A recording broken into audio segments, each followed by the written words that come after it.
Welcome back to the channel, guys. A couple days ago, we went to Newton, Illinois for an ITPA event. It was definitely eventful. We get there, we're ready to go. We get to back off the trailer and go to turn the wheel, and the steering wheel felt really funky. We get out and look, and what we had fabricated on the front end for the steering was a rack and pinion, like we do in the drag racing world, and it had broken off the axle.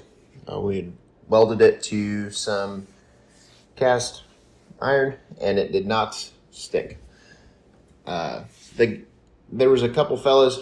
We were running around trying to find a welder so we could get to pull after a 3-hour adventure. And I think is his name. Sorry if I botched that up. Him and his family did everything they could, including helping. Rick, one of my employees, Rick Dalton, was also under there. I even got to stick weld after 20 years. So it was eventful just off the start.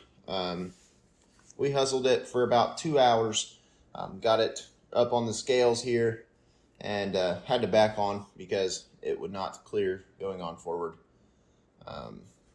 Had to be teched by the ITPA. Unfortunately, we had some issues in the back on the air kill. It's a really goofy setup. It's a borrowed setup. Brady, Ingram, and Brad himself came over and helped us try to get like something on there. It was just way too tight and it kept breaking the rings off the back. Thank you guys so much for helping. All the kids got to go, and help kind of see what it takes. Rick, obviously, he's a diehard truck puller for many years. Him and his dad have built so many cool projects in the truck pulling world, dirt track racing, you name it, anything motorsports. That guy's probably been part of it. He's a huge asset to this thing. I think it puts a smile on his face. I remember getting in the truck and Rick asking Parker, our media guy, if you guys don't know him, very cool guy. He's the one that puts all this together. He's like, "Hey man, did you get me a video or a picture of me backing Ethan up?" Parker's like, "I think I did." So, here's a portion of that video for him. Hopefully maybe somebody has a picture or something. If not, he'll do it again and we'll get him on the next one. He really takes it to heart. He loves everything about it. I seen how tight the track was, so my first thought was to come out of the hole pretty hard. I wanted to kind of leave harder than I have before, just to kind of get some wheel speed instantly, and it was starting to take like everything it had basically out of the gate. So I think I left at like 70% throttle, which usually I'm at like 50. I was just bending into the throttle because it was already hooked up to the steel the truck wanted to go, and it ripped it so hard out of my hand. It actually hurt my shoulder and my wrist. Never have had a steering wheel in any motorsport ever do something of that nature. Minimal damage. We broke an outer axle shaft. The outer axle shaft is what holds the wheel bearing together. When the wheel fell sideways, that allowed it to lock up the front right tire, basically like turn hard right. As you can tell, made it just past the 100-foot mark-ish. Wasn't much we could do. The track people over there at Newton, Illinois, were just amazing people. Helpful. The hospitality around there was just great. The Shy Diesel guys, all of them were helping. I was worried getting into truck pulling that there wouldn't be a lot of help, being quote unquote a new guy on the block. Drag racing wise, we have a whole family. If anything happens, they're all there to help. So far, the truck pulling has been very identical to the same level. You couldn't ask for better people. Anytime you need help, you can walk around. Guys are happy, putting smiles on their face.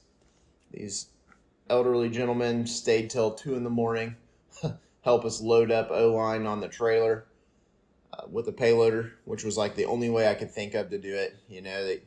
We got the winch going. The winch remote didn't work, so I had to use a screwdriver to jump it like a starter. So it was really eventful. That the battery was dead on the trailer, so we had a fella bring up his truck with the jumper cables.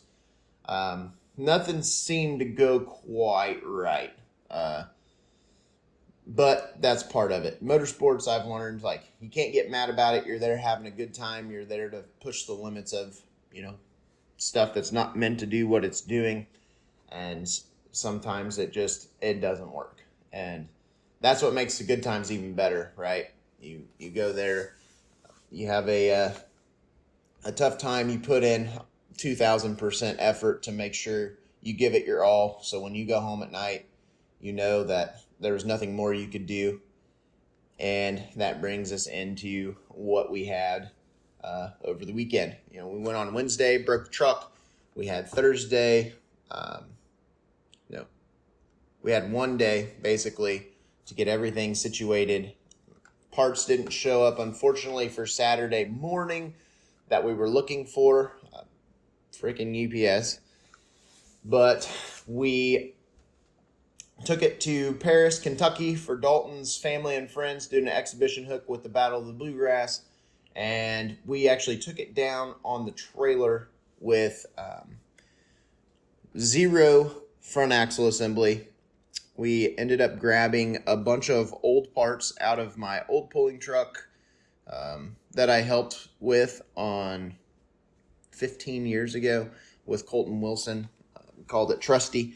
We had actually had 35 spline Yukon Grizzly locker and inner axles sitting in the barn for the last 15 years. I ended up calling him, and I interrupted his day. He came over and we dug through the pile of parts that he still has, brought those back, put the carrier in O-line. Rick helped me with that. The guys here at the shop helped me with that. Went down there with no outer axle shafts. We had everybody in Paris, Kentucky, and the surrounding 5 counties looking for something that we could throw in there. Luckily, we had found old Ethan Prowse. He did a killer job finding us parts. There's some other truck pullers there. I'm sorry, I'm terrible with names. He also brought in another set of stock outer shafts.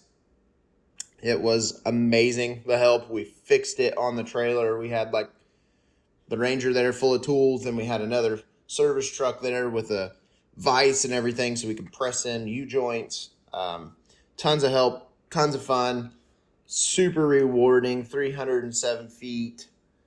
The truck felt amazing. It was my last hook of data before, we start slapping on some triple turbos and Sigma pump. I'm sure there's a lot more breakage to come. I'm still in the air on what we're going to do for a front axle assembly. For current, we're going to probably keep it the Dana 60 while I work on the side and possibly build a 14-bolt steerable axle. So, just kind of wanted to give a quick recap of the last 3 or 4 days that we went pulling. It's a lot of work. It's a lot of dedication. Not a lot of sleep. Kind of like drag racing. It's been great. I can't wait to feel the power that we got. After we bolt these 11107 stainless turbos on there and the Fair Valley Performance Sigma pump. Scheid diesels on tap for the injectors to make them bigger if we need. We do run an AFR gauge so we can kind of tell where we're at on air-fuel ratio mixture. So we'll get it going, do some more water injection on it, and see what we can do. Hopefully we find something here at the end of July. I gotta go drag racing here in a couple weeks with some customers and my own stuff and try to reset the 68 RT world record.